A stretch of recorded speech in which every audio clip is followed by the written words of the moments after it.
Hi friends, నాలుక మీద పుట్టుమచ్చ ఉన్నవాళ్లు ఏమైనా అంటే అవన్నీ జరిగిపోతాయని లేదా వారు మోసగాళ్లయ్యుంటారన్న మాటలు మీరు వినే ఉంటారు.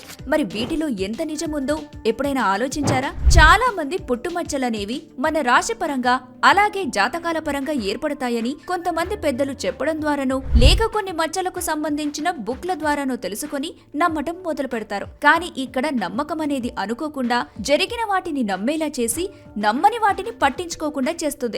ఇక పురాణాల ప్రకారం కూడా మచ్చల వల్ల జరిగే విషయాలంటూ మచ్చలకి సంబంధించిన వివరాలు ఎక్కడా తెలియపరచలేదు. కొంతమంది వారు నమ్మి రాసిన వాటిని పురాణాల నుండి తెలుసుకున్నామని చెప్పడం ద్వారా మనం మరింత గట్టిగా నమ్ముతూ ఉంటాం. కానీ వీటిలో ఏమాత్రం నిజం లేదు. కాబట్టి నాలుక మీద మచ్చ ఉన్నవాళ్లు అన్నవి జరిగిపోతాయి లేదా వారు మోసగాళ్లు అన్న విషయాలు నమ్మడం అనేది కేవలం పిచ్చితనం మాత్రమే అవుతుంది. ఇలాంటి మరిన్ని ఇంట్రెస్టింగ్ ఫ్యాక్ట్స్ కోసం మా ఛానల్ ని సబ్స్క్రైబ్ చేయడం మాత్రం మర్చిపోకండి.